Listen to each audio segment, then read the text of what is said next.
Shalom, brothers and sisters. Good evening, everyone. Ano pong ibig sabihin ng Panginoon sa Matthew chapter 25 verse 31 hanggang 46 na He said, separate the sheep from the goats. No?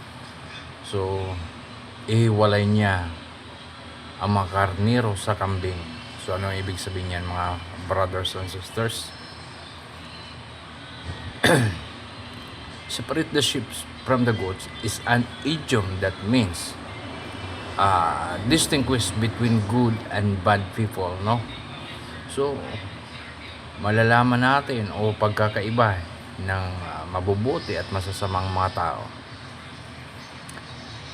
On the search superior elements from the inferior ones, in typically describes evaluating growth and dividing the valuables or righteous from the unworthy.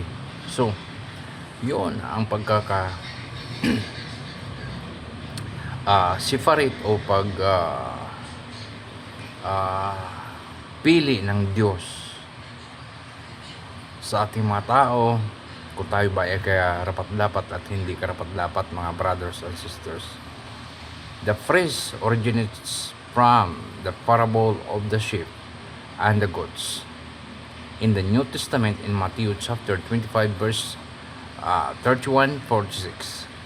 In the biblical accounts, Jesus describes the final judgment where the separate people into the two groups.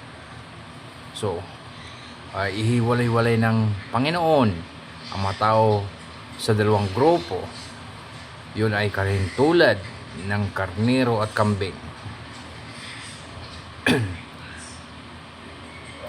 Sa darating na final judgment nating mga tao, no? Separate people into the two groups just as a shepherd separates sheep, which were traditionally viewed as an obedient and righteous.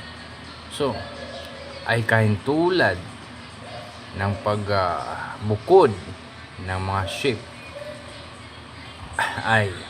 ito ay traditionally sa pananaw natin na pag sheep or karnero ay righteous or mababait.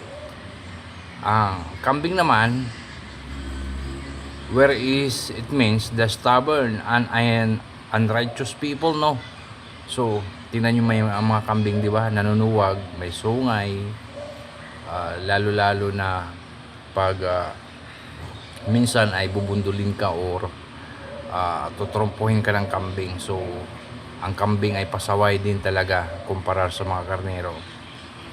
For further reading on how the passage has been analyzed, you can check, no, at basahin ang Biblia, brothers and sisters. So, pagkakalam kasi natin mga tao ay lahat ay may rest in peace, lahat ay may kaligtasan. Yes, lahat may kaligtasan.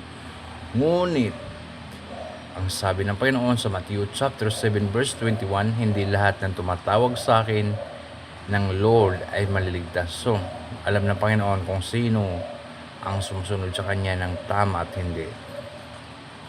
Keep our faith in God through Jesus Christ our Lord, brothers and sisters. Shalom and God bless everyone.